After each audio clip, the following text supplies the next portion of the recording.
আসসালামু আলাইকুম, সবাই কেমন আছেন? আমরা আজকে সবাই মিলে বাইকের শোরুমে যাচ্ছি।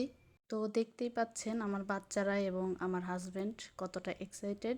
আমার হাজবেন্ডের অনেক দিনের ইচ্ছা একটা বাইক কিনবে, বাট আমি কেনার অনুমতি দেই না। চারপাশে অনেক কিছু দেখি, তাই আমার কাছে রিস্ক মনে হয়, জন্য আমি রাজি হই না। এখন সমস্যা হয়েছে কি, তার অফিসে যাওয়া আসা সমস্যা হয়ে যায়। আর সবচেয়ে বড় বিষয় হচ্ছে তার অফিসের কাজের জন্য বাইরেও যেতে হয়। তাই অনেক কিছু চিন্তা ভাবনা করে বাইক কিনে দিতে রাজি হয়েছি। যেহেতু অনেক দিনের ইচ্ছা, তাই ভাবলাম হাজবেন্ডের ইচ্ছাটা পূরণ করেই দেই। তো ফাইনালি আমরা শোরুমে চলে এসেছি।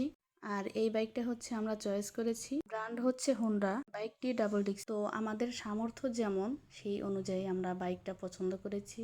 আর কালারটাও আমি চয়েস করেছি। সবাই কমেন্টে জানাবেন কেমন হয়েছে কালারটা। আমার হাজব্যান্ড তো খুবই খুশি ছিল বাইক কিনতে রাজি হয়েছি দেখে। আমার বড় ছেলে তো খুশিতে বাইক থেকে নামতেই চাচ্ছিল না। এখন ফাইনালি গাড়িটা চালিয়ে দেখবে সবকিছু ঠিকঠাক আছে কিনা। ফিলিংসটা কি বলো? হ্যাঁ, খুশি? দূরে থেকে নিতে হবে, দূরে থেকে নিতে হবে।